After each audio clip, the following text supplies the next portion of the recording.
Miss হবে না আপনার পছন্দের টিভি শো। দেখুন জি5 অ্যাপে একদম ফ্রি। এত লোক থাকতে বৌরানী ওই খারাপ লোকটার উপর ভর কেন করে, যে নিজের স্বার্থ ছাড়া আর কিচ্ছু বোঝেন না?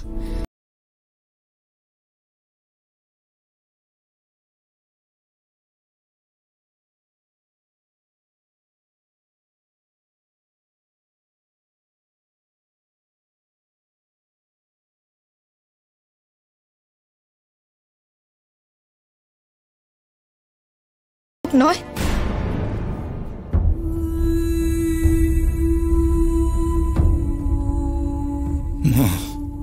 মা গো, শান্তি দাও মা। তোর পাপের ঘোড়া পূর্ণ হয়ে গেছে। ওকে যে শেষ করবে সে আসছে নবগ্রামে। আপনার অগোচরে অন্যায় হয়ে যাচ্ছে, আপনি তার প্রতিকার করুন। ঠাকুরের কাজ মানুষকে রক্ষা করা, তাকে বিপদে ফেলা নয়। আমি আপনার কথা শুনে নবগ্রাম ছেড়ে চলে গেলাম না বলে আপনি আমাকে এভাবে ফাঁসিয়ে দেওয়ার চেষ্টা করলেন, কিন্তু তাতে কি লাভ হলো স্যার? ধর্মের কল বাতাসে নড়ে, তার প্রমাণ পেলেন তো।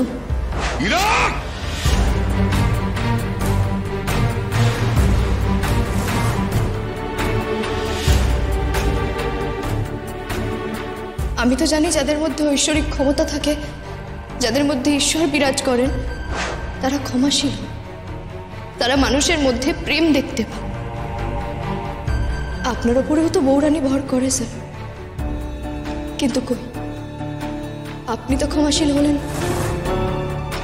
একটা নিরপরাধ মানুষকে আপনি অপরাধী বলে দাগিয়ে দিচ্ছিলেন। নিয়তি কি অদ্ভুত দেখুন, আমাকে চুরির দায়ে ফাঁসানো হলো ঠিকই, কিন্তু আপনারই সন্তান গিয়ে আমাকে বাঁচিয়ে দিল, আর তখন আপনি নিজেকে ধরে রাখতে পারলেন না। তাহলে তো আপনি ঠাকুর হলেন না স্যার, আপনি বাকি আর 5টা মানুষের মতোই সাধারণ। সে নবগ্রামে ঢুকেছে, রাত থাকতেই ঢুকেছে। শীত পলাশ গাছে কুড়ি এসেছে। কি হচ্ছে? সব ঘটনাগুলো একসাথে জটলা পাকিয়ে যাচ্ছে কেন? সবকটাতেই অষ্টমীর মুখ ভেসে উঠছে কেন?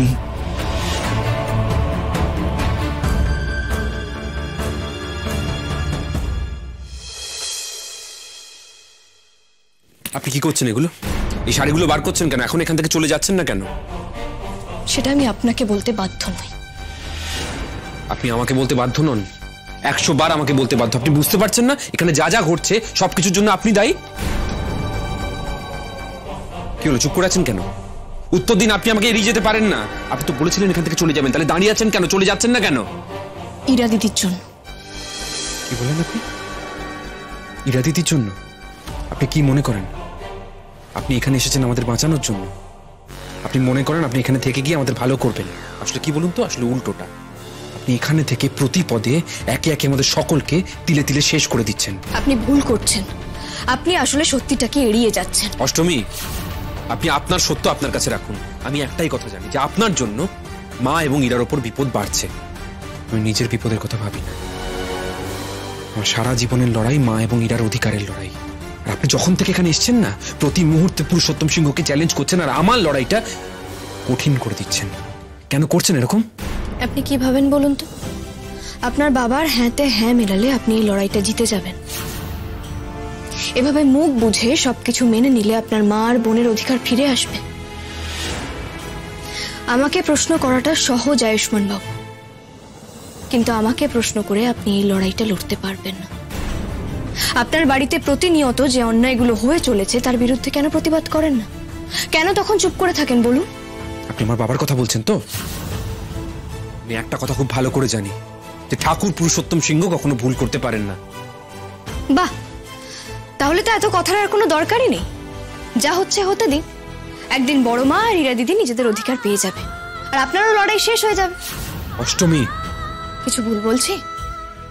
বেশ, তাহলে আপনিই বলুন না, আপনি কেন আমাকে বাঁচিয়েছিলেন? আপনার বাবাই তো ওই লোকগুলোকে পাঠিয়েছিল। এই কথার উত্তর আপনাকে আগেও দিয়েছি। কৃতজ্ঞতা বোধ থেকে আপনাকে বাঁচিয়েছি।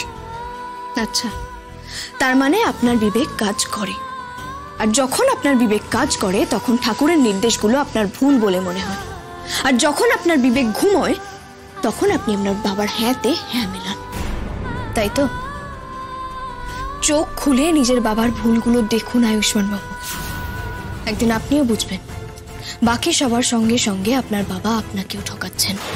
আমি আপনার থেকে এত কথা শুনতে চাই না অষ্টমী। শুনতে হবে, কারণ আপনি দু নৌকোয় পা দিয়ে চলছেন। আপনি কিন্তু এবার আপনার সীমা ছাড়িয়ে যাচ্ছেন। না, আমি সত্যিটা বলছি। আপনি কোর্টে গিয়ে আমার হয়ে সাক্ষী দেন, আবার যখন পুরুষোত্তম সিংহ আপনার বোনের গায়ে হাত তুলতে যায় তখন আপনি চুপ করে থাকেন। কেন আয়ুষ্মান বাবু, কেন চুপ করে থাকেন? কেন নিজের বিবেককে চেপে রেখেছেন বলুন তো? কিসের এত ভয় আপনার? আপনার ভাইরা তো তবু একটা পক্ষ নিয়েছে, আর আপনি দুদিকে থাকতে গিয়ে কোনো পক্ষতেই নেই। এভাবে বাঁচা যায় না। আপনি তো নিজের কথাই মুখ ফুটে বলতে পারেন, অন্যের অধিকারের কথা বলবেন কি করে?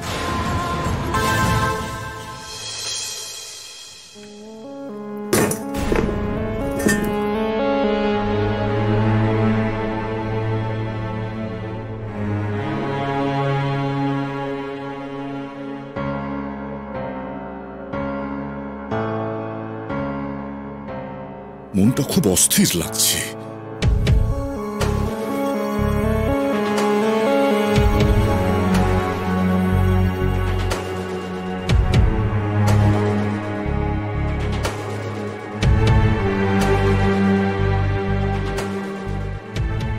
তবে কি জয়দেব অষ্টমীর কথাই বলছিল?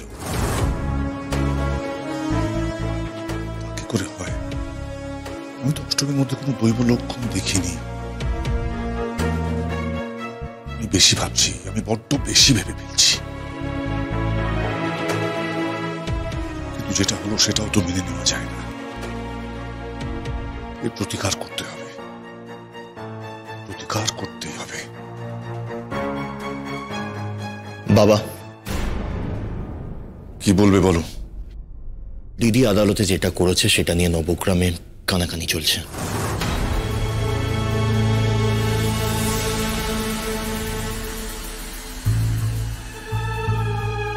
কি কানাকানি হচ্ছে? গ্রামবাসীরা সকলে এটাই বলছেন যে ভরা আদালতে সমস্ত লোকের সামনে পুরুষোত্তম সিংহের মেয়ে পুরুষোত্তম সিংহকে হারিয়ে দিয়েছে।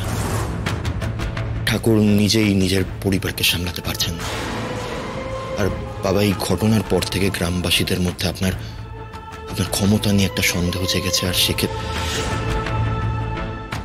থামো, বুঝতে পারছি। খুব তাড়াতাড়ি আমায় কিছু একটা ব্যবস্থা নিতে হবে, নইলে নবগ্রামে আমার ভাবমূর্তি নষ্ট হয়ে যাবে। আপনি কি করবেন বাবা?